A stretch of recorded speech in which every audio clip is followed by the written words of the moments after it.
Hey, how's it going, everyone? Welcome to the Pan Geekery Podcast, a weekly live video podcast celebrating all things geek from an all-diverse perspective. And what we do is we talk about TV, film, video games, all the nerdy things covering all the nooks and crannies of fandom. My name is Earl Balon. I am an actor-improviser based in Los Angeles, California, and the first fantasy movie I ever watched was Excalibur from 1981. Oh my goodness. Hello, my name is Jennifer Zhang. I am an actor, writer, artist from Los Angeles, and the first fantasy film I've ever watched, oh my goodness, am I remembering correctly?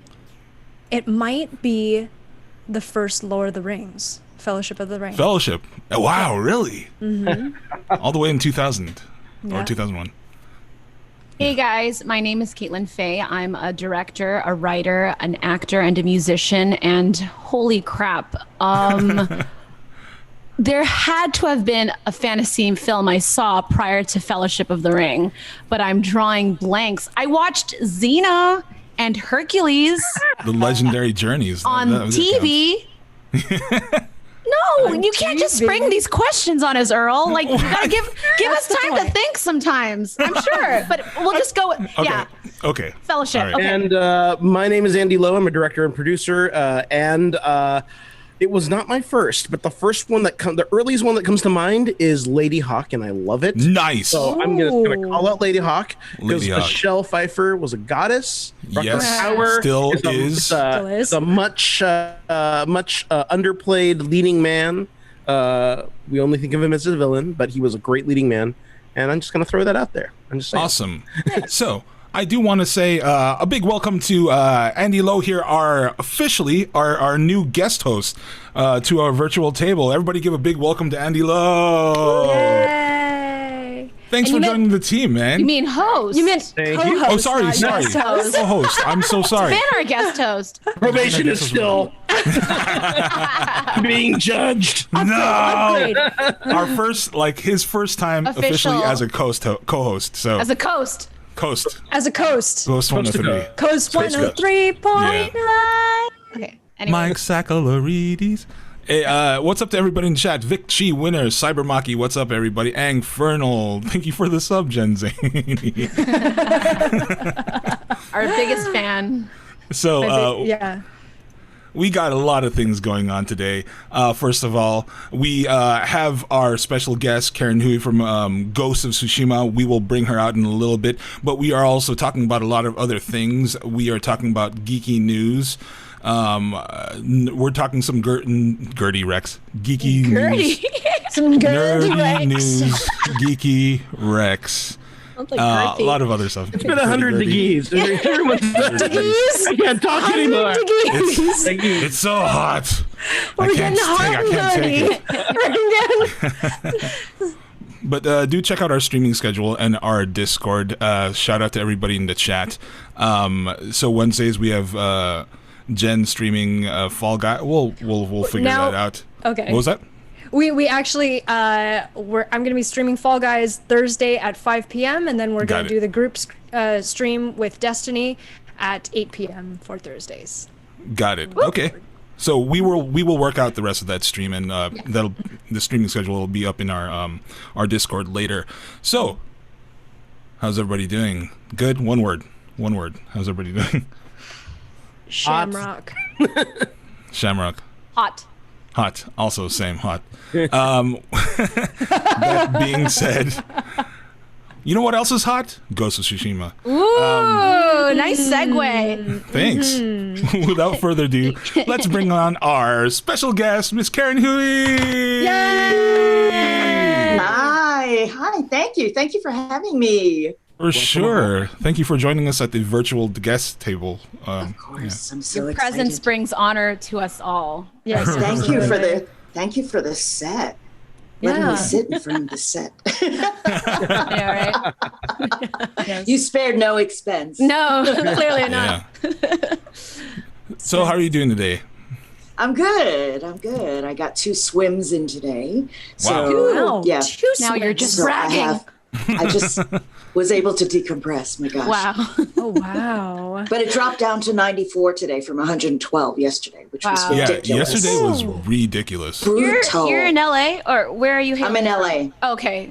Okay, cool. Yeah. Yeah, it's or not cool, rather hot. Very hot. That's hot. No. Hot. It's pretty hot. So, Karen, Ghosts has been like it's a phenomenon right now. Everybody's playing it. Everybody's loving the game. And I know you've done like a lot of voice work in the past. I was reading an article that you wrote, and you said that this is your first like principal role in a video game. Being in a video game. Yeah, Right. I've done VO for video games, but Right. yeah, this was the first time. And when you read my article, like Right. when you get cast, you send in your audition and you're just like, oh, okay, whatever, because you do whatever, 3 every other day or something. Right. And then they come back several months later and they're like, okay, you booked such and such. And I'm like, wait, what is that? And we had no idea because you're given a code name because you Right. couldn't talk about it because of the NDA. And, you sort of go to work, you have no idea what it's going to be. And it's not like, oh, here's the script. Here are all the characters.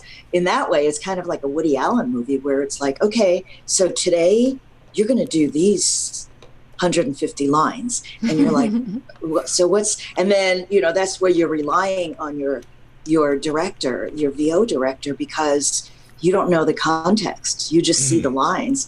And then so she was able to say, this is what's happening. But yeah, it's just totally exciting. And I didn't realize none of us realized what a big deal it was going to be. And on Facebook, I saw that some of my friends were posting pictures of themselves in fancy clothes at the Game Awards. And I was like, oh, I hope I get to go to the Game Awards someday. I felt like Cinderella, Well, you're going to be able to go this.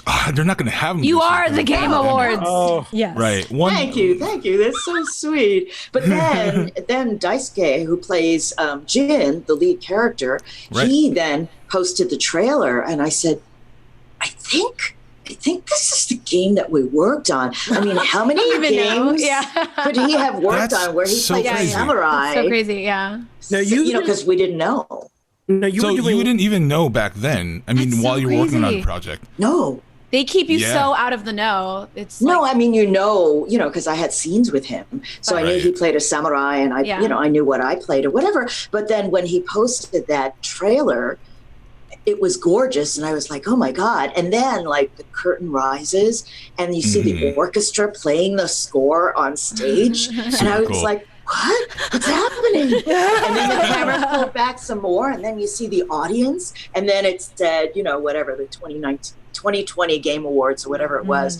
And I was like, that's where my friends are all dressed up and wearing their fancy clothes. We had no idea.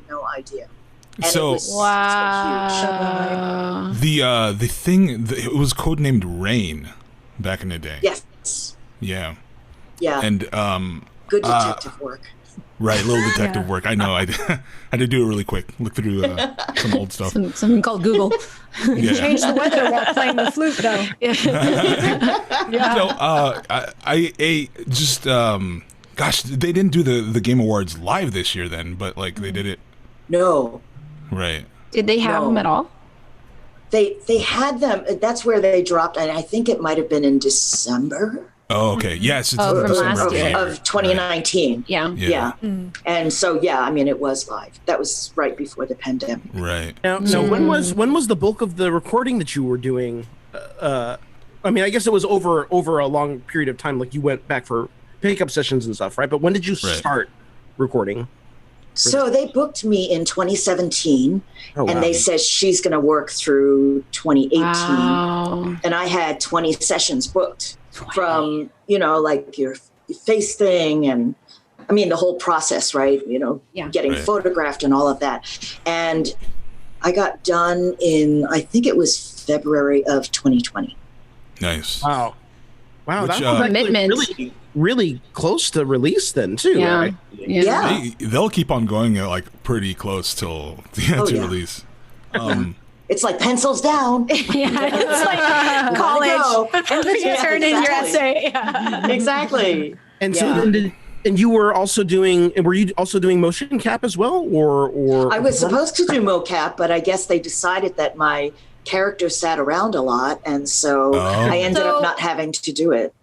Really? Because I saw like in your article you had like the face mask template for the dots. And so they did that for you, but they never really used it. Right. Oh, Right. got it. I mean, they clearly used it to create the model, though. I mean, the scan is because Right. Right. so clearly your face, which is Yeah. Right. such They use your yeah. cool thing to likeness. see. They gave me more hair. It was like, thank you. Thank you. They were like, no problem. That sounds So, really exciting. Let me ask what like the process was. Was it so were you mainly in the booth and they had a camera at your face or Yeah, you wear that helmet. You've probably all seen it. I mean, first you have the beanie on with the two microphones, the lavs right here, and then Right. there's a beanie, and then you put the helmet on, and then the helmet, it looks like a football helmet. So Right. you've got this bar, and the camera is like right here, and they have to adjust it so your eyes are in the same place they were last time. right. You know, so it all has to, and then you're acting like if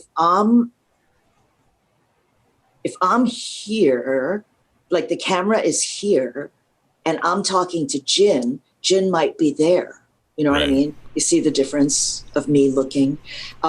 So he's across the room, and then we have the monitor with the lines, and they said, try to memorize the lines, the scenes as much as you can, because we don't want you to, just keep going back and forth to look at the lines. Yeah. But they often don't give you the lines until the night before, and sometimes Yes. not until you get there. Yes. That's So- crazy. How are you supposed if to you have- memorize them? And 10 Well, pages of lines sometimes. as best as you can? Yeah, like one day I had 9 scenes Right. to memorize, and that they gave me at 10 o'clock at night, probably when they had pencils down, and then the next day I went in and recorded those as best I could. But it's like working on camera after you've rehearsed a couple of times. You sort of get everything in sync, like the action that you're supposed to do, where you're Right. supposed to look, all the direction that you're given. So Yeah. hopefully by then you're pretty close. And then sometimes they change the lines too. Now you've done other video games before this, right? I mean, would you say that when you received the script for this or elements of the script for this, did you notice the difference? Like, did you like see that this was going to be monumentally more, or? Well, I knew when they booked me because it was 20 days versus, like That's with cool that they video. gave you a number of days. Yeah. You were working. Yeah, that had to be in your contract, like how Gotcha. many days you were booked for, so that you would stay available. You know what I Right. mean? Oh, that makes So sense. it was yeah. always a priority. Yeah. You can't say, nah, not so much. Am I allowed to ask a spoilery question? Am I allowed to No. It Sure, dance Okay. around it. Let's do it. dance around it? I'm not sure how to dance around it. I guess. You can think hard. Well, I mean, you're. Okay, so for everyone watching or listening, there's about to be a Cover your spoiler. ears. Yeah. I know. Cover Skip your ahead ears. by about 3 minutes, let's say, or God, it ends up being the whole check your show. email.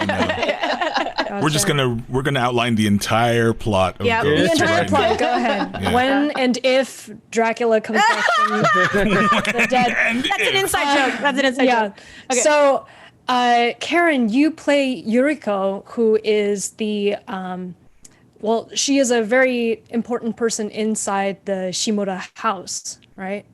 Yes. So, but during the course of Ghost of Tsushima, she's actually suffering from a psychological and physical affliction, right? So how did you like parse out the different stages of that so that you could eventually get to her conclusion? It's written in the dialogue. I mean, the script is written so well so that it progresses. And then you pick up little clues, because there are moments when she's saying something to Jin and then his response, so it happens in increments, and it was never too much. And it wasn't in every scene. It's not like you're watching her decay through the Right. whole thing, but just Right. periodically it would be dropped in and you're like, wait, what? What was that? Yeah. Was that something, or was that like a Yeah. momentary thing? Just like anybody would have, like if you suddenly forget something, it's like, oh no, I'm sorry, that's not your name, or whatever. We all do it, right? And Right. so Right.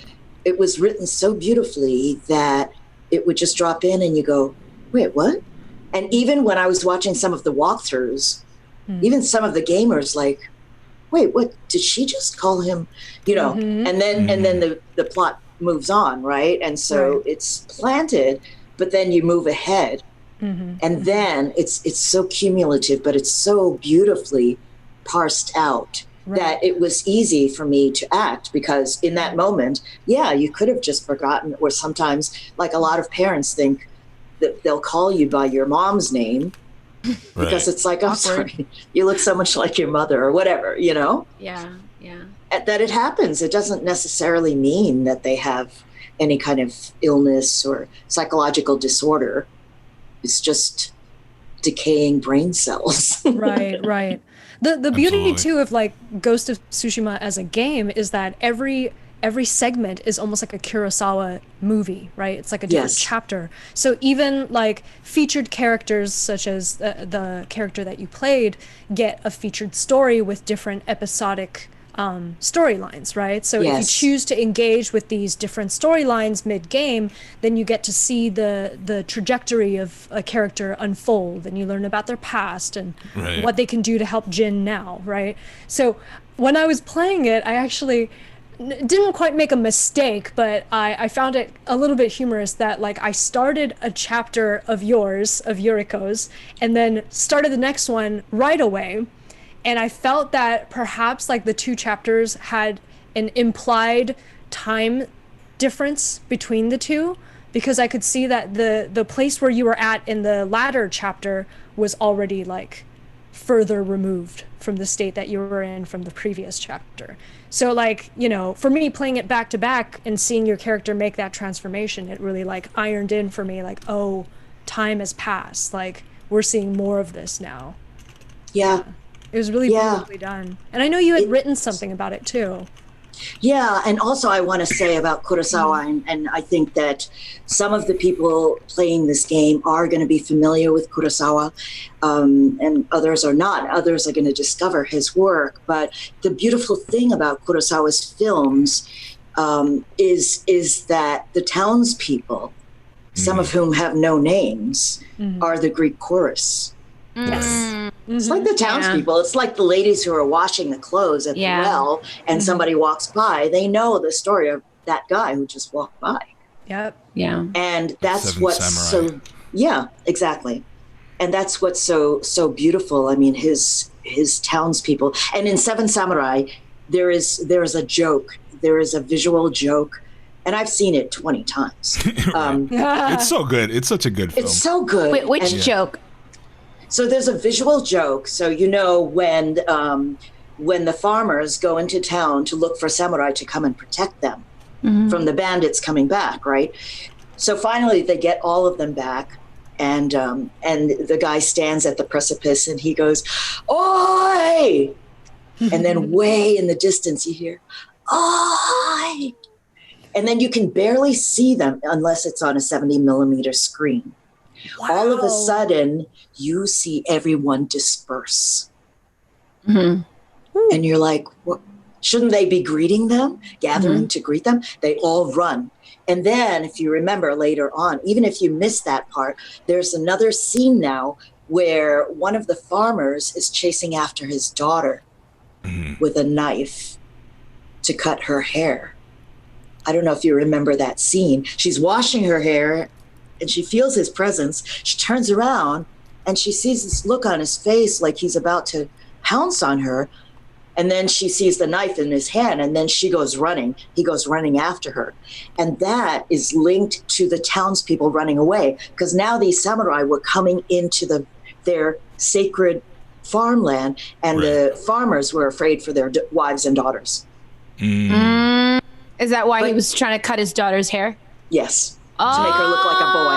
That's pretty awesome. So really deep. clever. I know, that's so It's deep. like when you analyze awesome. paintings, like in a I know. museum, Yes. and you look at the little people, like, hey, something's going on over there, but you have to look Exactly. really What's closely. this? Yeah. I only Yeah. saw the Awesome. ending of Seven Samurai. It got spoiled for me. Somehow I only saw the ending, so I didn't see all that other stuff happening. Oh. I gotta watch the whole thing. It's It's a so long great. one. It sounds but great, It's so yeah. good. Now, And you've you can- actually been doing a bit of research on Kurosawa and Toshiro Mifune, right? Because you've also been developing a play, I remember. Yes, I wrote a play probably about 4 or 5 years ago called about Kurosawa, and the whole play takes place in hell, Japanese hell. Oh my gosh. Amazing. This is my jam already. He had, at the age of 61, he was known for beautiful black and white films that the world over admired. And then he made Do Desu Den, which is his first color picture. And the world just ignored him, and he couldn't get funding for his next pictures.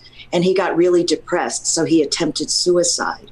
Yeah. And my play is about the 11 seconds that he was dead.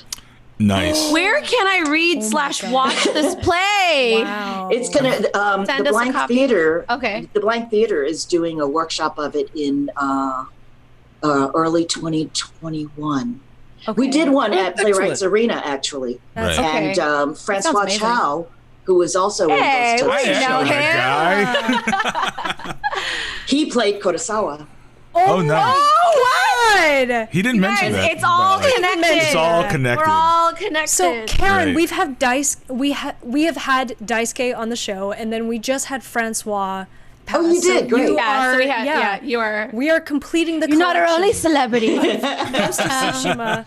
You guys are the glue. I know.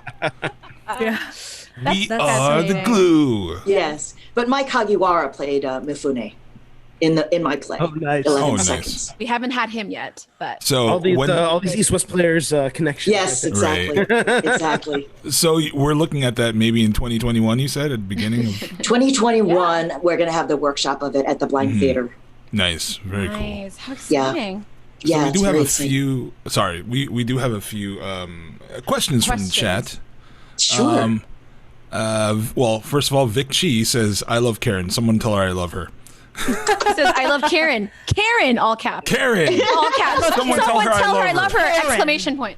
We love Vic Chi. He had me on their show too. Oh yeah, you were on the Everything show, huh? Yes. That's nice. 2 hours. Or the Everything Talk Show, I should say. Sorry, I'm messing that up. Vic. Quick Synth says, "I wonder what the feeling was like when Karen first saw her 3D character model with her voice. What was that like?" What was that like? It was unreal. Like, I think it was in December before the release before they dropped the trailer. So one of the producers said, "Karen, let me show you something." And he opened his laptop and he showed me a scene, one of the scenes I had with Dice. Right. And I just went, because I was asking them all along. I said, "So is the character going to look like me, or are you going to?" And he goes, "Oh no, it's going to look like you." And I'm like, "So what is that?" And they were like, "You'll see." So that was the reveal, and it was so exciting. It's sort of unreal. I mean, it's almost like seeing yourself the way somebody else sees you. Right? You know what I mean? Yeah. That's so the Reface app for that. Reface. Reface AI technology. That's great.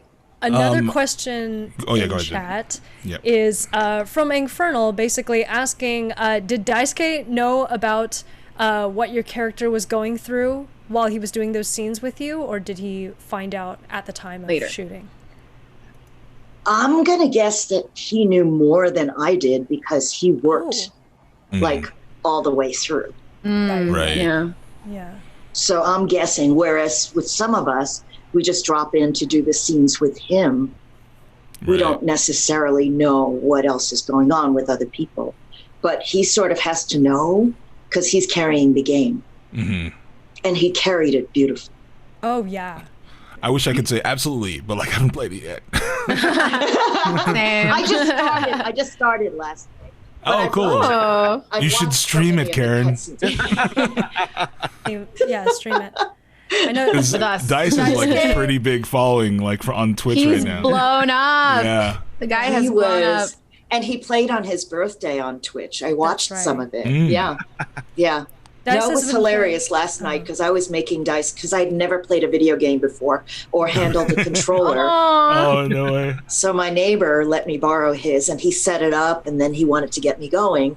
And then he said, "Okay, move forward." And he's very calm. It's like, move forward. And I'm making dice like just jump and twirl and walk into the mountain. And he goes, no, forward. And I said, well, I don't That's like know me. which way. And he goes, the left one. No, move it to the right. Which way is forward? Yeah. And then he said, why are you making him jump? He's not, there's no danger here. Whatever. And he goes, no, don't kill that guy. That's one of your guys. He's wearing red. And I'm like, I feel you, Karen. I feel you. It was so scary. And I said, maybe you should take it home and play it. And he goes, no. You should just allow yourself to make some mistakes. You'll do fine. Yeah. Oh, man. That's fantastic. I hope you get to see all of your storyline play out because it's really lovely. I'm going to have to stay with it because mine is towards the end. Yeah, so you have to. Oh my God. So I can't sort of just like jump to the end. That's going to be such a treat though when you get to it. But I've seen your own prize. Yes. I mean, it's just been such a joy, fascinating discovering this whole subculture. Like at first I couldn't, they sent me cut scenes, but then later somebody told me about walkthroughs. And I went on YouTube and I was watching gamers play and I thought, why would anybody want to watch a gamer play the game? Why wouldn't they just play the game? And then I would look down and the guy had like 81,000 views or whatever. And I'm like, what? And then I started watching and really enjoying the personalities of these different gamers. And there was this one, her name is Ali B. Mack. And in fact, I messaged her because out of all the ones, You're like, it's me. I just adored her because she was calling me Momo because I reminded her of her grandmother. And then she was just crying and then she was like, guys, I have to take a break. And then all of a sudden it said intermission. Yeah. And so I messaged her and she said, oh, you remind me so much of my grandmother. And one of the things I'm so touched by is how many gamers have said that my character reminds them of an elderly person, like a grandmother or a mother who had dementia or had Alzheimer's, and that they cried. And the fact that on Twitter they can be so public about sharing their emotions to me is just so amazing. And the fact that Sucker Punch and the writers were able to write in a character with, as Jennifer said, psychological affliction. Right. I mean, who does that? Affliction. Yeah. So what has that been like for you? Like, I mean, like this being your kind of first major kind of leading character role in a video game, and video games as still relatively a new medium as in terms of storytelling, right? Absolutely. Versus your film career, versus your theater career. What has it been like kind of being able to connect to this whole new audience in this way? I can see how video games are like the feature films of the future. Right. Because it's so much more interactive. And people get to make choices.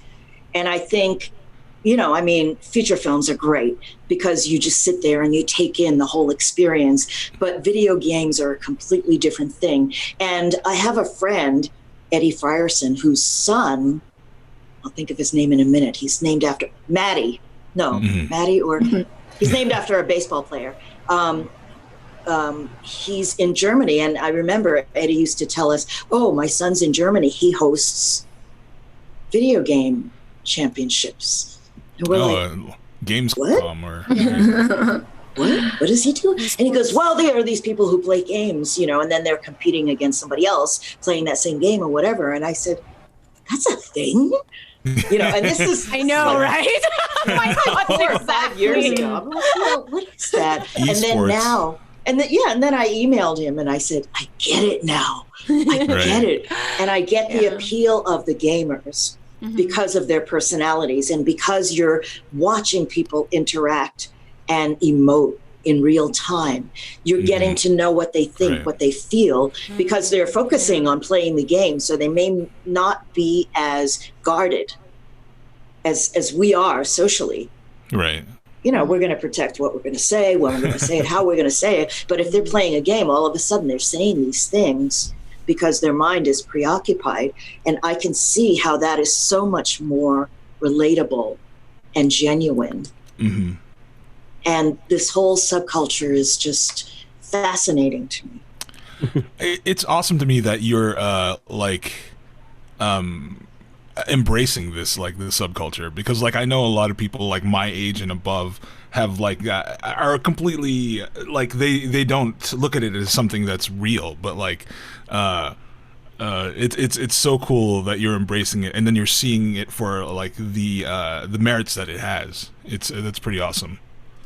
Well, I think that if you are an artist, mm-hmm. then it's about all of it. It's not just about your little corner of it. And there are musicians who are inspired by paintings, right? And then there are sculptors who are inspired by film performances, and so all of the different arts inform each other. And I don't think that we can afford to say, no, that's not, I'm not going to look at that. I don't know what that's about. But it's a curiosity, right? When you see something, it's like, what is that? I've never seen anything like that before. And now, Ghost of Tsushima is a gorgeous game. Oh, it's beautiful. Yeah, I was just about to say that. It's just beautiful. There's actually there's a photo mode in PS4 where people can take pictures of what they're seeing, and they're just posting it on Twitter everywhere, and it's just I haven't played it either, and it's just amazing. It just looks so beautiful. So good. Yeah. There was something I talked about in my article, if you don't mind, I'll just briefly talk about, and cultural appropriation and whatever. Please. And cultural appropriation. I talked about it in terms of Ghost of Tsushima, because it was created by Americans, inspired by Kurosawa. Right. And then even the Japanese, it sold out in Japan, I think the first weekend. And they embraced it. Yeah. And then they were like, I wish we had made it. But we didn't. Right. Too late. Turn-based JRPG. I know. It's an American dev company. So, wow, yeah. And another thing too is that it was designed for American actors to play, and actually the Japanese are dubbing us in Japanese. So there's so much cultural exchange in all of this. And even with Kurosawa made Seven Samurai because he was inspired by John Ford movies, right? By American Westerns. And then later with the spaghetti Westerns made in Italy, also, then inspired by American Westerns like Peckinpah movies that were based on Kurosawa movies that were originally based on John Ford. Everyone's just remixing from each other and stealing. Derivative. Everything is derivative of something. Yeah. Well, and then going back to what Earl was talking about, embracing, because if you're an artist or if you're a human being, to open up things in the world. I noticed with my parents when I was growing up that my parents were raised with certain ideologies, right? And so when something in the world didn't fit their definition, they would just look over here and exclude that thing that did not fit their I'm just going to ignore this whole thing because it doesn't fit with my perspective. My paradigm. Yeah. So I'll just ignore that. Tunnel vision. Nothing. And I decided that's not how I wanted to live my life. If something did not fit my definition, I would sniff it out, and then open up my definition to include that thing. Because I don't know everything. I'm not, I'm just a little ant on the in this universe, on this pale blue on this little horizon. And so I think that that's important. And I think that as an artist, we just can't afford.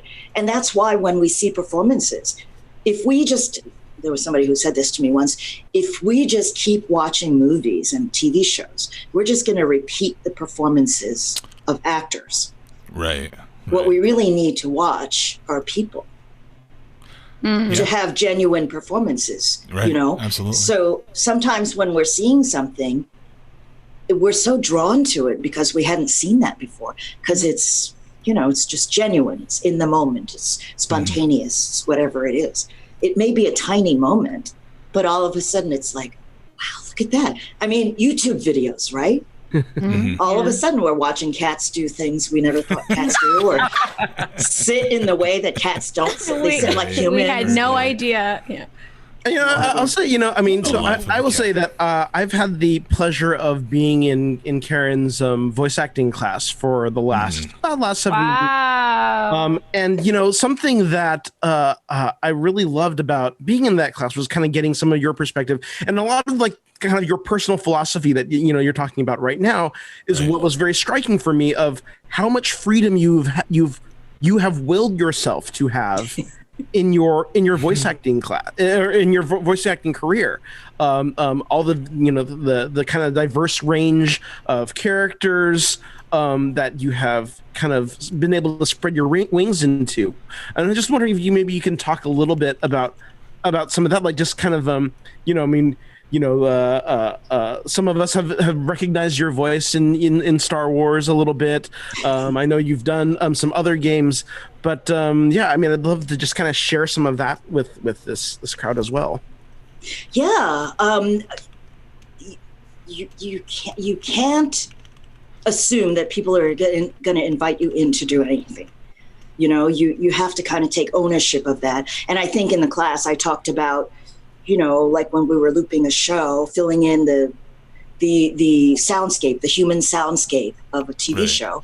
And so we would go in and they would say, okay, Chinese up. And we would get up and we would speak Chinese for Chinatown or whatever. And then they would say, okay, Americans up. And then everybody else in the room got up and, did the regular stuff. And then one day I was feeling a little pissy and I just decided, damn it, I'm an American. So the next time they said Americans up, I got up. And I stood at the mic, and I could feel the eyes boring into my head. You American? Never. You're a badass. I would not make eye contact with them. I just stood there, and then the beeps went off, and I did the cue, and I sat down, just satisfied I had stood up for myself. And at the end of the day, the coordinator said, hey, listen, Karen, if you can get good at this and this and this and this, I can use you more. And I said, great. So then my Chinese friends said, what are you doing? Right now, we have it easy. We do our 2 scenes and then we go to lunch. And I said, yeah, but if you can't do this, if you don't show that you can do it, they're not going to cast you. And then one guy said, well, they're not going to cast you anyway. They're going to cast white people. And I said, yeah, you're right. They are going to cast white people. But when those white people are too busy or sick, like who are they going to call? Karen. Exactly. Nice. So they did. And now they say to me, well, you work more than anybody else. And I said, yeah, because you guys are lazy. I'm not more talented. You guys suck. You guys are lazy. You had the opportunity and you didn't. They did. Yeah. But they just wanted to do their 2 scenes and leave. And then there was another film. I don't know if this is what Andy is alluding to, but like I went to, HB Studio to study theater for 4 years. My teacher had to kick me out because she said, you're not here to be a professional student. Get out and work. Oh, so I was like, wow. That's a nice That's a nice reason to be kicked out. I was there for 4 years and I just really I want to be kicked out because I'm too good. You should be working. It was supposed to be a professional school, not a professional student school. But we took dialect classes, and so we learned the Irish brogue and the Boston and Philly and all that, New York accent. And I was working on a feature film called Seraphim Falls, and it was about the Irish settlers in America in the late 1800s or whatever. And they said, we really need some brogue here. Right. And everybody else just kind of like meandered back to their seats. Like, oh shit, I don't have that. Exactly. Wow. And then it was just me and a Jewish and another actor who's Jewish. We were the only ones in the room who could do an Irish brogue. So then we ended up doing that. But you have to be prepared because you never know when the opportunity is going to come up. Right. Can you demo an Irish Please. An Irish brogue. Well, lassie, you shouldn't have come in here. Haven't I told you? That isn't the way to do it. Carry the bucket like this, So you have to, and believe me, in this industry, and you all know as performers, you're often called upon to do like the weirdest thing. Right. So you can't wait until you're called upon to do something and before you do it. There are those of us who say we can do an accent, and then when it's time for you to do it, I wrote on my resume that I could do Irish, and then I was in a play audition, and the director was like, "Wow, you can do Irish? Okay, can you pretend you're a fairy and do it in an Irish accent?" Oh and it my was God. disaster. But I'm glad you can do it, Karen. Represent the brogue. I feel attacked. Yeah, super attacked. Yeah. Technically studied in university, but didn't do anything. Yeah.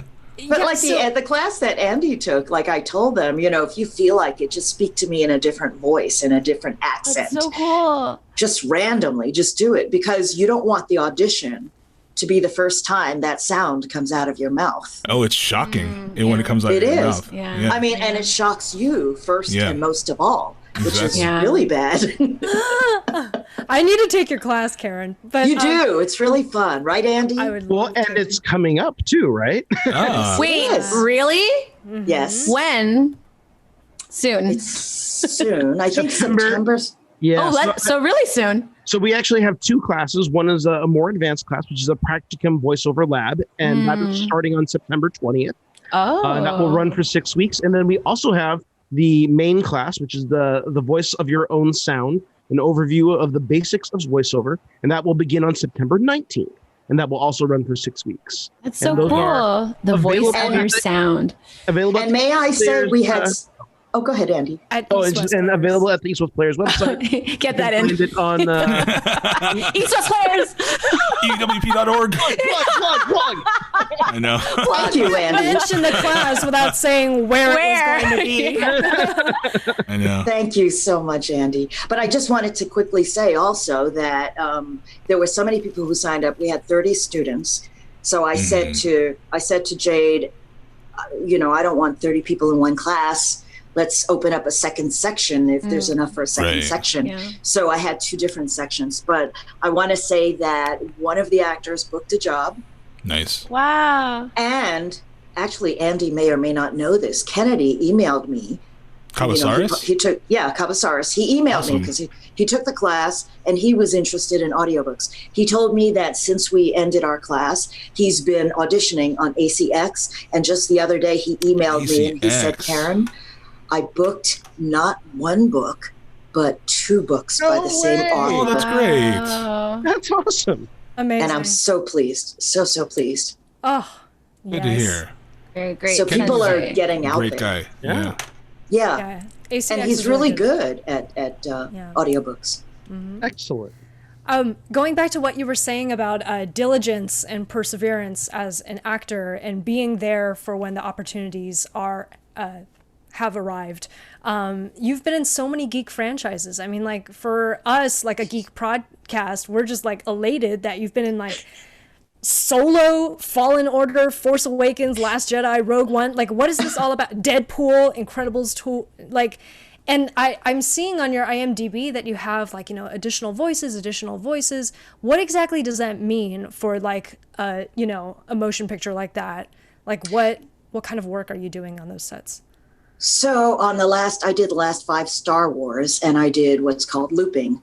And looping is when you create that human soundscape, because when they're recording, they only mic the principal actors, and then all of the background performers are miming their conversations. So you have to go, then they hire us, they cast us, and then we go in and we fill in the voices for all those background people. And sometimes we have to read lips. We have to try to figure out what's being said. Like I did this movie called The Doctor, I think it was, and it was about cancer and dying. And the 2 principals were talking very quietly about life and dying. And then there was a Chinese lady standing in the hallway. And then they said, "Karen," and I said, "Yeah, I saw her." Karen, yeah. Exactly. I'm the only Asian in the room. Well, I guess that one's mine. So they said, "Do you want to see it?" And I said, no, I'll chase it. And chase it means they're playing while they're recording. Yeah. And so, they're on the principals, right? And periodically they're cutting to the lady in the hallway. But I don't know when they're cutting because I didn't read the script. So I just have to watch because I know that she's going to be in around a third of the frame down and just to the left or whatever. So I have my eyes fixed on that spot and I'm listening to the scene. And every time they cut to her, depending on whether her mouth is opened or closed, I had to fill her mouth in Chinese. Oh my gosh. That's like Foley, but for voiceover. Yeah. Mm-hmm. That is so Reading crazy. those lip flaps. And then, I don't know if this is a geek thing, probably not, but oh my gosh, what's that torture movie? I keep forgetting the name of it. The Saw? Torture movie. No, the torture movie about the kids going off to school in Europe and then they get... Anyway, there's a torture movie. That does sound like torture. I know. Torture movie? I was like, wait, Going off to there's also school in Europe. Europe. I would love to go to school. Unless it's Hogwarts. I know. That's cool. Hogwarts. Hogwarts. Harry Potter? Hostel? I know, it's Harry Potter. Hostel. I want to go to Durmstrang. Thank you, Infernal. Very good, Jenna. Yeah. So Hostel and Hostel 2 I worked on, and I can't remember which one. There was a Japanese tourist, spoiler alert, and they said, we're going to have you do this woman, student or whatever. Do you want to see it first? And I said, no, I'll just chase it. Mm-hmm. And they said, okay.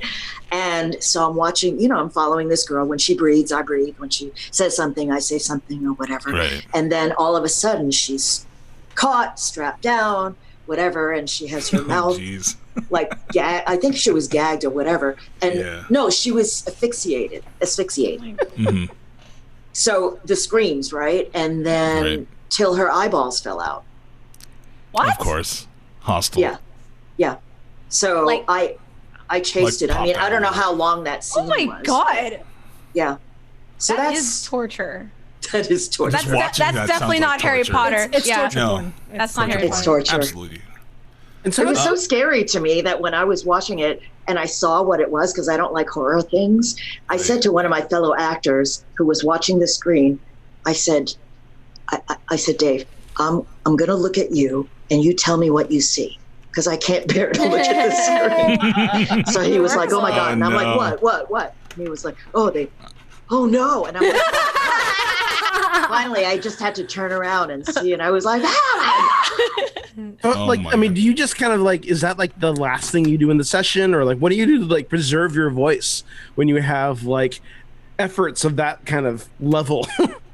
Yeah, when we did Abominable, and that's thanks to Andy recommending a lot of us to do that, I guess they had not worked with us before. So at the very top, like whatever it was, 10 o'clock in the morning or whatever, they wanted to do these screaming things. And I went over and I said, some of these people are not that adept at screaming. So can we save that to the end of the day so that we don't burn out people's voices? And she was like, oh yeah, sure. But I was like, I didn't realize you had real people doing these voices. How dare you? Oh No. I did this movie called, I think it was Dark Man. Did that have like an amusement park in it? I remember Dark Man. Yeah. What a great name. Did that Dark have an amusement Man. park?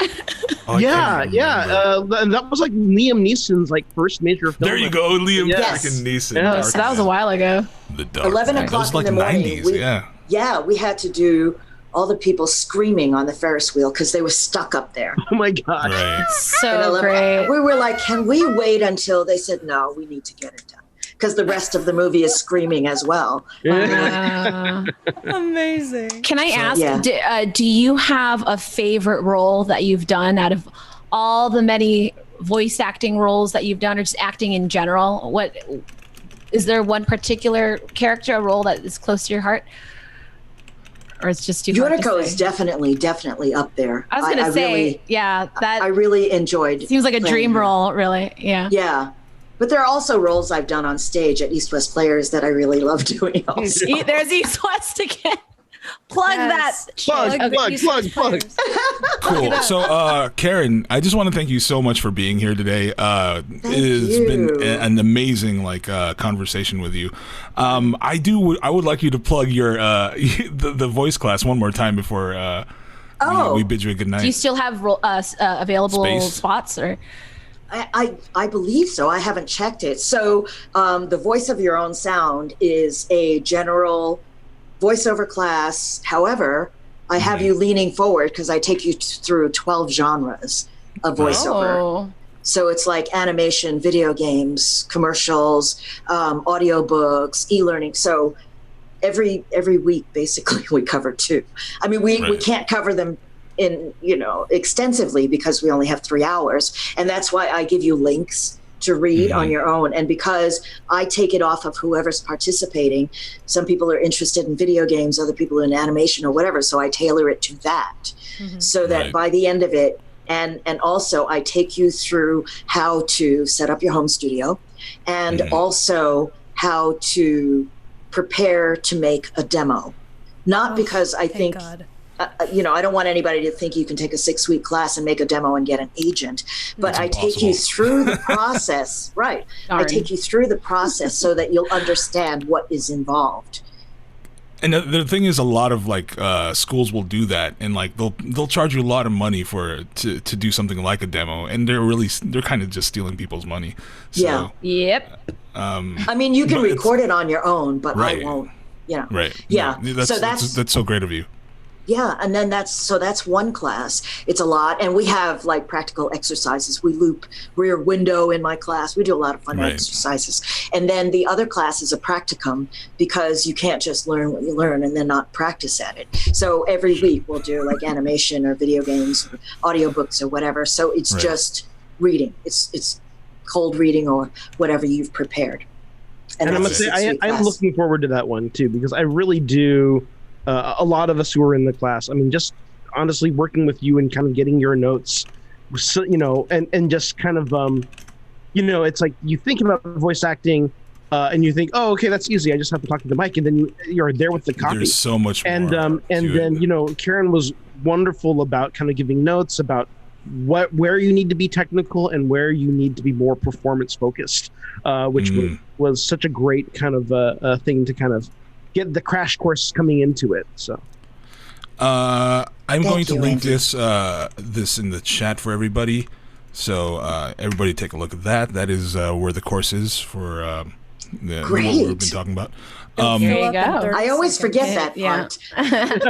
I got you. Advertise. Yeah. So thank you, Karen, so much for the talk. Thank you so much. Cool. It's so great chatting with you guys. Yeah, no problem. Hopefully we'll have you again, or maybe you'll stream Ghost and we can all watch that. How are you gonna watch it? Yes. Since you're such a video game nerd now. I know how the tables have turned. They are releasing a co-op mode in probably a month or so.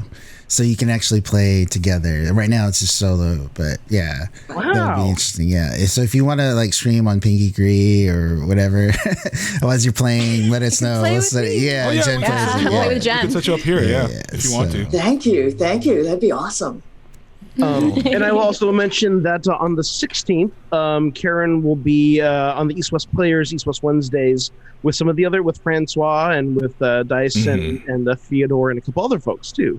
Lauren, we haven't had Theo on. We need to have Theo on. Oh yeah, from Ghost of Tsushima. There's also Lauren Tom who plays Masako. Well, we just need to have the whole cast on here. Right. Collect them like figurines or something. Funko Pops. Like Funko Pops. All right. Thank you again. Thank you. We will see you soon, and thanks everybody. Stick around. Thank you. I will. Be here in the background, but we are going to move on to our next section. We're going to be talking about some other things, including nerd news, first of all. So a lot of things are going on despite the fact that the pandemic is still raging. Batman, that we also saw that cool trailer for. Unfortunately, we found the news that Robert Pattinson has contracted COVID and production has halted. After 2 days, no less. Right. Yeah. You mean they had started production for 2 days and restarted production for 2 days and then fire that COVID compliance officer. How dare you get the star sick? Well, I mean, and this is going to have repercussions, honestly, on the whole industry, right? Because that's the hard thing about this is that if Batman can fall ill, so can the rest of us. And also, it's going to be every single person, every makeup artist, every costumer, every stunt person, every person in the scene with him, the director, are all going to be in lockdown for at least 2 weeks now, right? Yep. It's yeah. Fun times we're living in. That's Right so now. crazy. I feel more like delays, most likely. For more sure. days. That and I mean, like The Rock. I don't know if he had anything in production, but like The Rock and his He and entire his whole family, family. Yeah. right, also contracted COVID.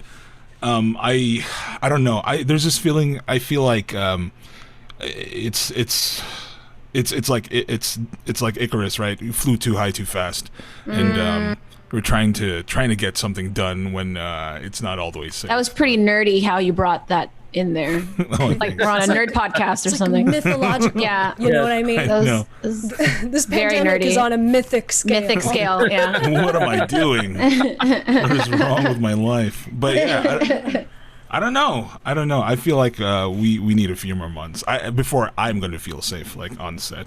I had an audition a few weeks ago, and it was in person. Oh, really? And yeah. And I initially said I was going to do it, then I called my agent, and I was like, I don't know. Really? Because of the Yeah, just being packed in like a small audition space with like so many other people, it just didn't feel quite right.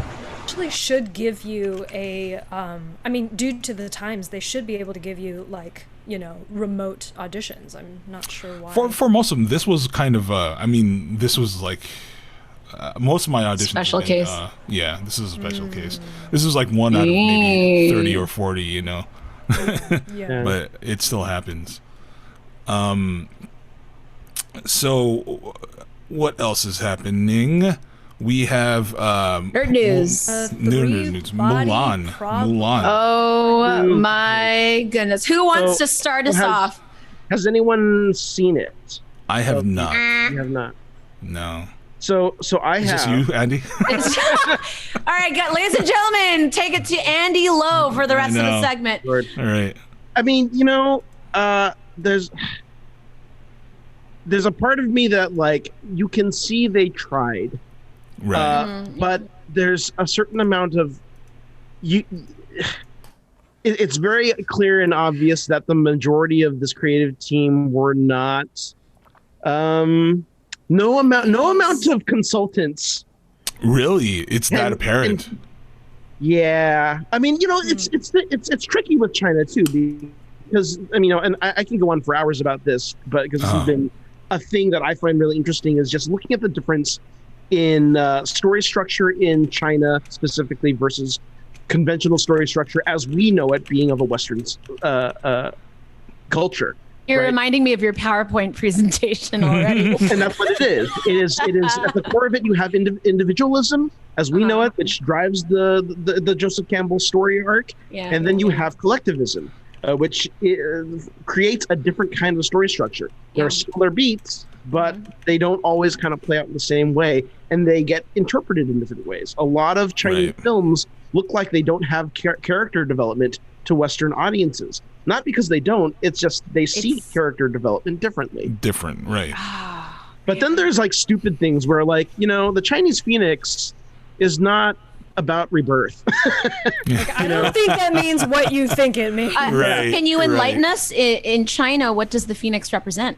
Jen, you wanna Well, the dragon and the phoenix are kind of seen as like this married mythological Like you know, duo. two parts of one whole. Two parts of one whole. Okay. So, like, the phoenix in itself does not have the same mythological qualities as, say, we understand it in Western culture. In Western culture, Right. the phoenix dies and it's risen again. It's risen from you the know, ashes. it's like the Yeah. phoenix, Okay. like Fox from Right. Dumbledore or whatever. Right. That's Like where I Fox. learned about the Phoenix.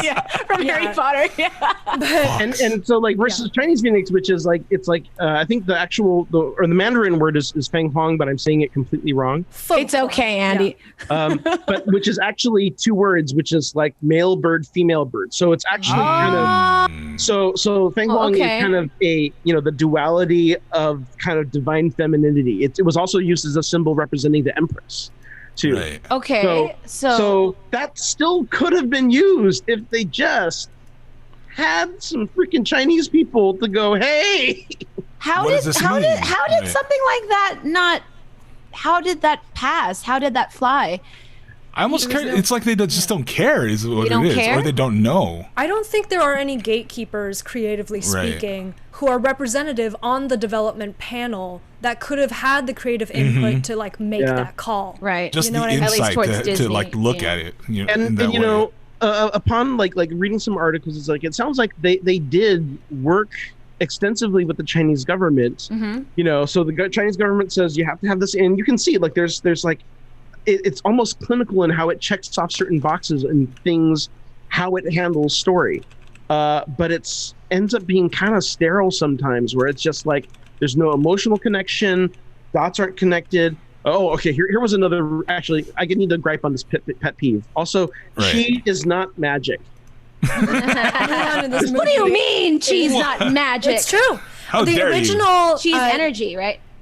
Or it's like a sort of. But it's been absolutely mysticized, like over the last in the movie. Yeah. Right. Well, you in cannot general, turn into a bird because of your chi. You know. Oh, well, there goes my dream. I was trying to develop my chi. Working so long. So they made it too mystical in a way that is not actually respectful of the actual traditional Chinese origins to this story. Yeah. It was weird. What else? What else were you not feeling? I mean, really, a lot of it is kind of, you know, how you kind of emotionally connect to characters. You know, it's like, and I kept trying to figure out, is that because my Western individualist hero's journey aesthetic sensibility, or is that just the filmmaking being... Dude, do you guys ever feel that way? You watch a foreign film and you're like, I'm not liking this movie. And then you question, you say, is this just my Western mind? Am I just racist? Yeah. Right. I do it all the time. It's not a good movie. I do it all the time. Yeah. I do it with American films because there's, you know, I mean, there's so much to be said for perspective when you're looking at a story. I just want to ask that question. I was just thinking about it, and I was like reading, you know, I've been recording auditions during pandemic, and even it goes the other way, because you read like an Asian Am character or something in a script, and they're written like white people, like the way they interact with family, the way like their viewpoints. I got criticized for doing that once. I wrote a script with Asian characters, and I was told, this sounds like white people talking. Why did you write this if it was just going to sound like white people talking? I was like, I'm sorry. I didn't know. I think what do we sound like? Audience. I don't know. Yeah, exactly. Well, right. But it's just something that I don't know. I picked up on. I was like, you know, as somebody of a certain heritage, I would be like, I don't know if I would ever say this or think this about my parents, or this perspective is something I've never like. You mean you wouldn't call your parents by their first names, Earl? Well, yeah, there's that. There's a lot of that. Why are these Asians wearing shoes in the house? Stuff like that. Small stuff. Small stuff like that. Yeah. And I think it's just like that stuff, or like what is happening in Mulan. At least what has happened in Mulan seems to be an extension of just that. It's just it's not necessarily a failure to understand, but it's the fact that it's a failure to even recognize that there is a difference. I will say, to jump off of that, I have had like a philosophical gripe with Mulan, particularly for that reason, because Asian Americans have an identity that's completely unique from even people from China, like actual Chinese people. Yeah.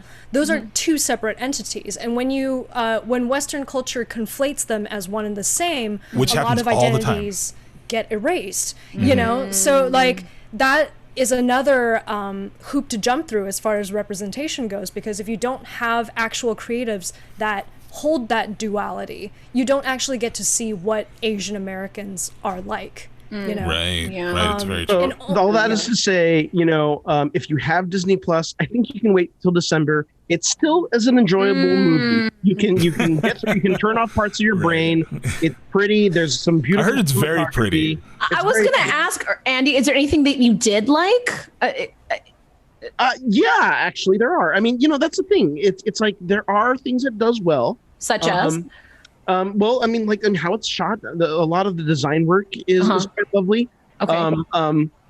Yeah, it really just was. There's certain elements that are just discordant and didn't quite land for me. And I know a lot of people actually are enjoying the film, and I absolutely respect everyone who is supporting it because of the need to support Asian representation. I also have my misgivings about some of the political views. Same. You know, so I've been very kind of torn. I think a lot of us have been. I was telling Jen yesterday, for those of you who haven't seen the film, or even Andy, when you watched the trailer, did you get this feeling of, why is this so serious? I don't know if I should be taking this seriously or not, because you want to take it like it's a serious, epic, historical Chinese film, but then you remember, wait, it's Disney. So how serious is this going to be really? Was it like really like adult-like and serious, or... You know what I mean? Yes and no. I mean, that's what I mean. There are levels where it tries to emulate Chinese wuxia and it fails. I mean, really? I mean, it's so awkward. Oh, no. I don't know. That is going to be bad to watch. Awkward. I mean, when you have American cinematographers who don't understand how to like movement, right? You know, that's that's a thing, man. I just want to say before we kind of move on to the next topic, all it did was it made me really, really want Shang-Chi to be. Gosh, I hope the best to be the thing, shit. Right? Okay, yeah. Because that's, and you know, those are Asian American filmmakers. It's going to be Asian American story with Chinese characters as well. It has the potential to give a little bit of guanxi to some Asian American filmmakers, because that's part of the problem, right? Is that China is kind of pulling the strings on so many of these projects. Right. And for them, they want the highest profile filmmakers, which are not Asian American. So for me, I want, you know, the team from Shang-Chi, you know, to get all the guanxi so that we can move past this. Guanxi is Chinese for like relations or like, you know, sociological pull. Status. Right. Yeah. Isn't that in Chinglish? Yeah. I was like, I know that word. There we go. Okay. But moving on. That was Andy's TED Talk. Moving on, we got this Tuesday is a Star Trek day. Yeah. So the tomorrow is September 8th, which back in 1966, Star Trek, the original series, premiered on television. And so they're celebrating that anniversary with an all-day affair of panel discussions, as well as marathons of episodes of all 8 Star Trek shows. So that will begin starting about noon Eastern time, and with panels going straight through until 6:30 p.m. Eastern time. You can find that on CBS All Access, or if you don't have All Access, on the Star Trek website.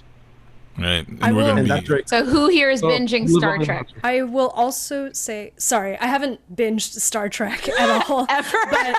Ever. But I will say that for the new Star Trek Discovery, they've also casted a new non-binary and trans character. Yes. Oh, that's right. For the new season. Thank you for bringing that up. Yeah, and the trans character is, you know, Ian Alexander, who plays Lev in Last of Us 2. Nice. Who is my favorite I haven't met character. him yet, right? He's young blood, but he does so well, and I'm really, really excited to see where his character could go. So. I will also say that there have been 4 episodes of Star Trek Lower Decks, which is an animated show. Actually, another friend of the circle, I think Nelson Yusibo, is that right? Or maybe not. I don't know. I thought some of you guys knew. Eugene Cordero. Eugene Cordero.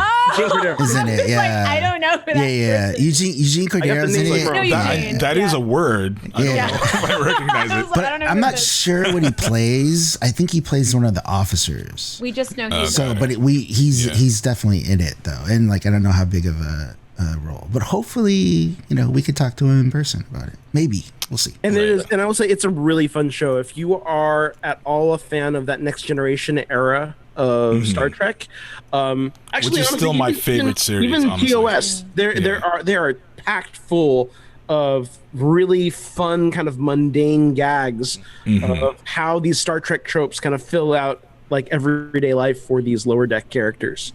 Right. So I've had a blast with that. Oh my God. So next up, we do have there were some Dune images from the new production of Dune, which is it's coming up. They're dropping the trailer on 9/9, which is this Wednesday, and I haven't had a chance to look at these pictures yet. But I'm looking them up right now. Are they awesome? Here's the thing that really excites me about this movie is the director who directed Villeneuve, Blade Runner 2049. Yeah, and great. I loved that movie. I was so perplexed. These look freaking sexy. Wait, where are they? Are you sure they came out already?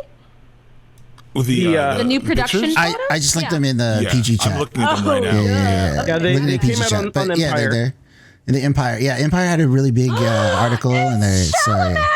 Yeah, it looks freaking amazing. And to your point, Andy, like, you guys at home can't see this, but I have an Arrival poster on my wall.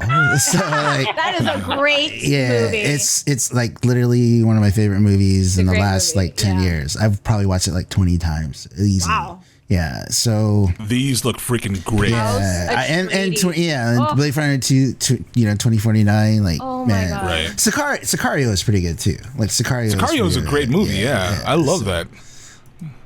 But these look great. I can't wait to see this trailer on Wednesday. That's gonna be. So I might excited. do it. Zendaya looks Timothy great. Chalamet is making my blood run hot right now. Hotter than this weather. I'm probably going to do another reread of Dune maybe before this comes out. Nerd. I like how you emphasized a reread. A reread. Thanks for calling that out. I'm such a nerd. I gotta say, my only experience with Dune was the first movie on TV. The David Lynch one. The old one. The David Lynch, right? I watched the James McAvoy ones. I still haven't seen that on Sci-Fi. They're great. They're fantastic. Really? There was like a mini series, right? Yeah, there was like a mini series. Yeah, really good. Yeah, the David Lynch one is a trip. You gotta watch it. I have not seen that. You gotta watch it. It's weird. Sting is in it. Sting's in it. Sting is in it. Sting is in it. Jean-Luc Picard is in it. Patrick Stewart has hair. Dean Stockwell from Quantum Leap is in it. Yeah, it's crazy. Watch it. We should. Sean Young is. Sean Young. Yeah. Right. She's she plays Zendaya is playing her character. Cheney, right? Zendaya is playing her character in the The David Lynch film is definitely like a relic of the 80s. It's like it sounds like one. All I had to hear was David Lynch. It's such a trip. Yeah. So let's move into our next section, Geeky Rex, to close out what we're doing today. Has anybody been watching anything, reading anything that you think is cool, worthy to share? So I have two things. One thing is I'm looking forward to part 2 of DC Fandom, which I think is coming up in 4 days. So hopefully they'll be covering all the Berlanti, the CW shows a little bit more for that. The other thing is I did a little experiment for myself this past weekend where I was looking. I've been somewhat frustrated with the new Muppets Now series. Muppets Now on Disney Plus. Frustrated with the new Muppets Now. Frustrated. The Muppets Now. It's funny, but it's not good in my opinion, and it's just not living up to what I want from Muppets. So I buy the Jim Henson Company. Yeah. My experiment was I went on HBO Max and watched a couple episodes of Up Late with Elmo, and that was delightful. That was kind of the thing where it's like, this is a very good example of variety show, talk show with Muppets with a little bit of anarchy and good-heartedness, and it was like this was actually quite satisfying. Also, Disney Plus has released a new project with Brian Henson called Earth to Ned. And this is actually fantastic. So this is it puppets as well? It is puppets, and it is basically the setup is it's a late night television show hosted by some aliens that were sent to Earth to destroy it. Except the lead commander is so in love with American with human celebrities and stars that he decided instead to start this late night talk show host.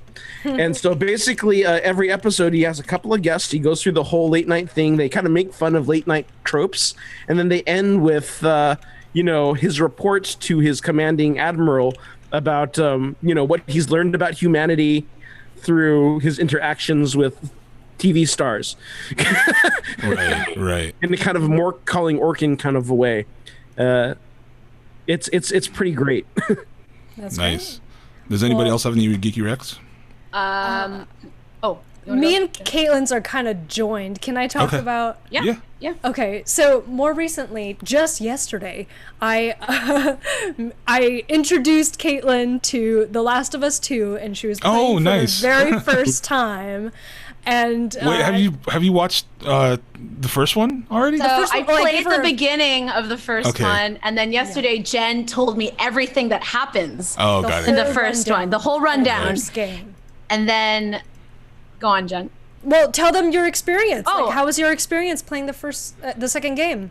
It's so funny because even though I wasn't there to witness the events of the first game, from the very beginning of the second game, I was already like on the verge of tears. Like I could just feel the story and how far it's progressed, and the environment and the beauty of just the artistry of what they were able to create in it.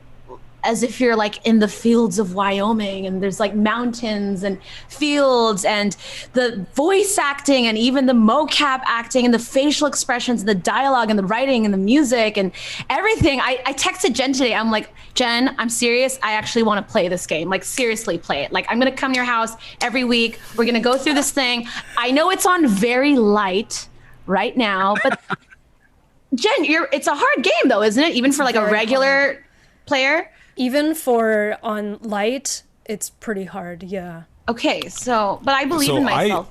I put it down after like 4 hours. I was like, this is a little tense. Really? So, I was getting anxious. I was already having trouble going through the tutorial part. I have that tutorial is like, that's heavy. It was hard. I was getting really anxious.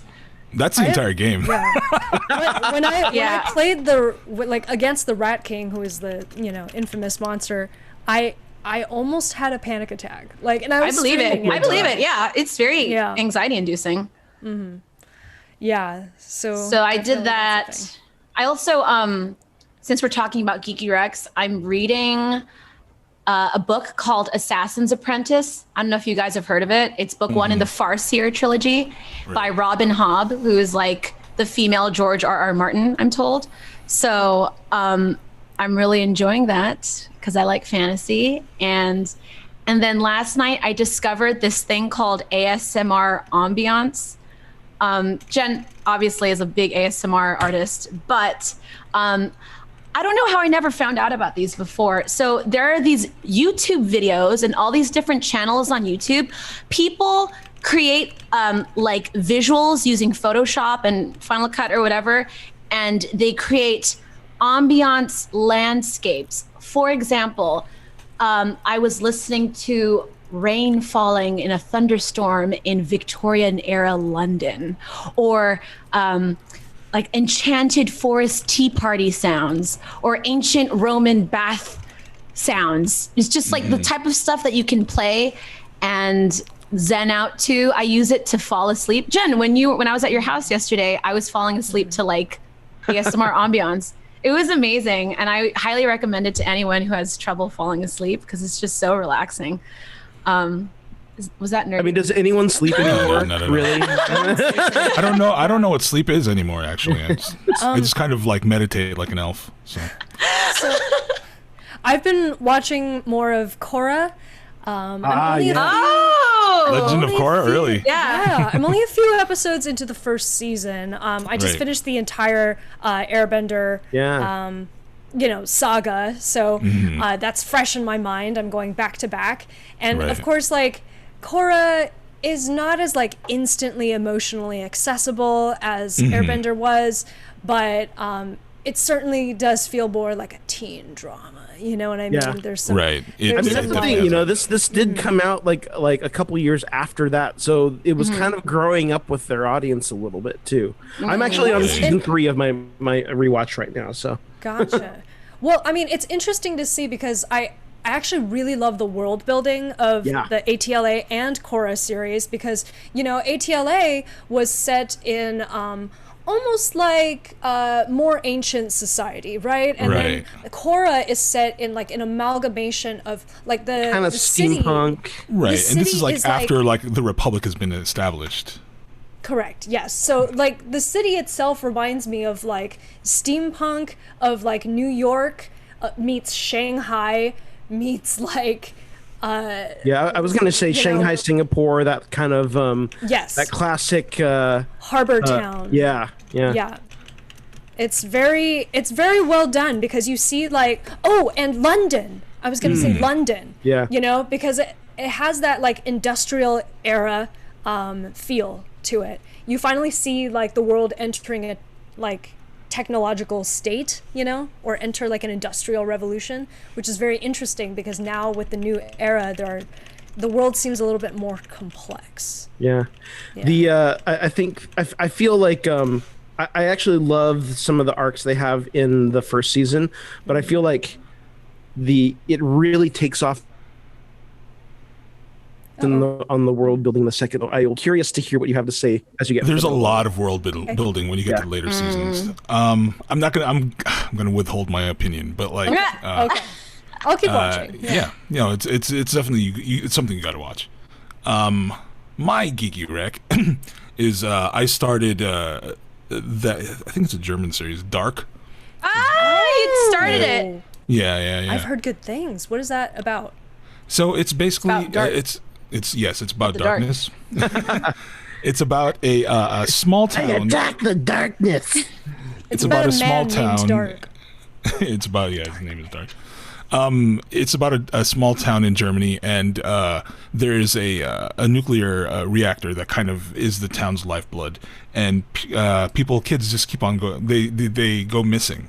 Sounds like Tales from the Loop already. Oh, it Tales from the Loop. Yeah. I think I remember. I think you mentioned it.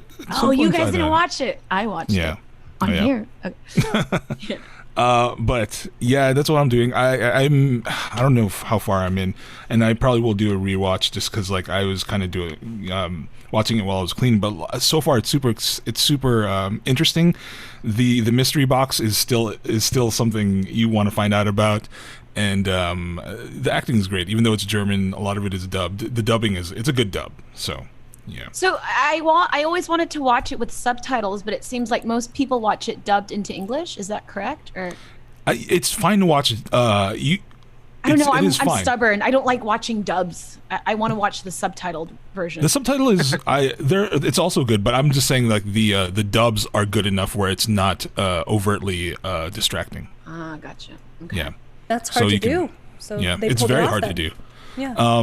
But yeah, so that is this week's episode, everybody. Thank you for joining us. Y'all are the best. Next week, we do have. Next week is our season finale, so do join us on next Monday, same time, same channel here at Pangeekery, twitch.tv/Pangeekery. That's PANGEEKERY. We will announce who our guests and what we're going to be talking about on that day over the course of the week. But check out our. I can confirm, depending on the time, we're definitely going to have Budget 10 and Kajo. The artist of Baldissimo. Okay, so we're going to have both for sure, and we might have somebody else as well, since it'll be kind of like a mega season finale if we get the other guests. Yeah. Should you tell them who Budget 10 is? So Budget 10 is they're both Filipino. And then Budget 10's the writer, and Kajo, I can't pronounce his last name, but Baldissimo is the artist, and they co-created a graphic novel or comic book series called Trece, which is based on Filipino myths, and it's recently been picked up by Netflix to be a Netflix animation show that's going to be coming out. and the U.S. release of the Trece comic book, because it's not available to buy here.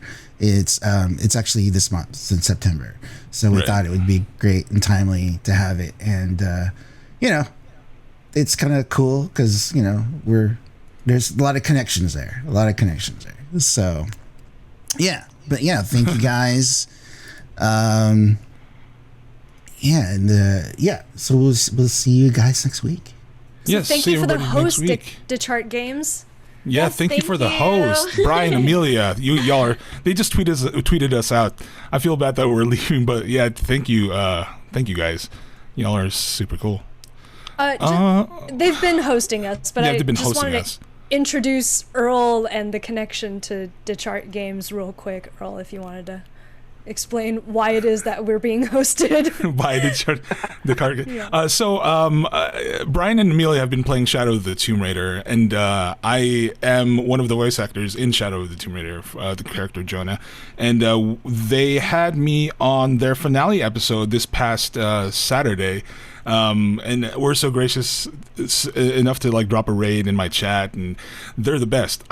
Brian, Amelia, I can't wait till we do another episode like after this pandemic, and we can just get together in person. It'll be awesome. But thank you, folks, for the support, for the raid, for that tweet earlier as well. Y'all are the best. But yeah. They're actors in Detroit Become Human, by the way. Mm-hmm. Which I am playing. So again. Yeah. I'm gonna finish my meta, next. Right, I know. Very meta, yes. Well, like when they hit me up, like I was like, I need to play this game before I go on, So, yeah. Jonah interviews Connor. Yeah, Jonah interviews Connor, and maybe if you guys want, we can come on the show, or you can come on the show at some point. It would be great. Yeah. Oh my God. When we come back from our season break. So, thank you everybody for being there tonight. Thank you, Karen. Thank you, Karen. Thank you, Karen. Thank you so much, Karen. And congrats and thank you to our new co-host here, Andy Lowe. So it looks like we are going to go watch some Fall Guys. Did they log off? Great. Or not. Of course they did. No, they did. They're right here still. Oh, okay. Yeah. Okay, so everybody, thank you. Yeah. We're going to raid Tri-House. They are playing Fall Guys right now. My friend Kevin from is in it. Arts. Yeah. Nice. So let's give him a warm welcome. Yes, give him a warm welcome. Drop the follows and all that stuff. All right, here we go. All right. Thank you so much for joining Thank you, everybody. us. Have a good night. We'll see you next week for our finale. Take care. Be safe. Be good to each other. And peace out.